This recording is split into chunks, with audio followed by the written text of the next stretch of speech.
Okay, this example is just a continuation of 6A, only now we're going to look at the LIFO method of calculating cost for our inventory. So LIFO is just going to be the opposite of FIFO, so last in, first out. So the last items that we brought in or purchased, which would be here, are the first ones that we sell. So under the LIFO method, we sell from the last ones we purchased. So we would sell here first, then this, so on and so on. So the ones that we aren't selling are going to be the ones in the ending inventory.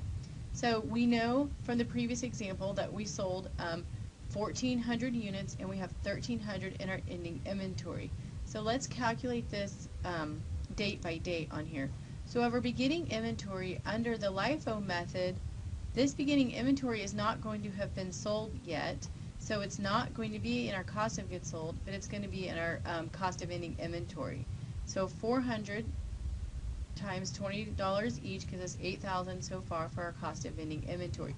So that's kind of how we're going down through this. We're either going to assign them to one or the other.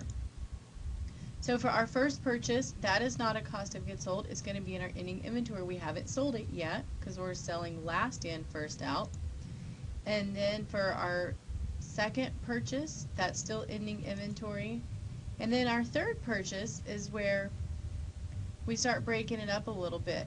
We have 100 units goes to our cost of goods sold, and the other 200 are left in our ending inventory.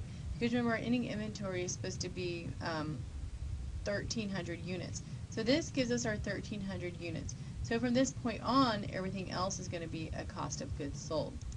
So we sold all of the fourth purchase, all of the 800 and purchase 5, all of the 200 and purchase 6, and then all of purchase 7. And so what we end up with is we still end up with our 1,300 units for our ending inventory, but those all come from the beginning of the year, and our cost of goods sold all comes from the end of the year.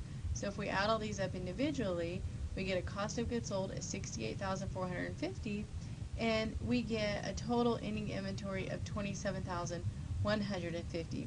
So basically what we have is our cost of goods available to be sold. We had $95,600 available to be sold, less our ending inventory of $27,150, gives me a cost of goods sold of $68,450.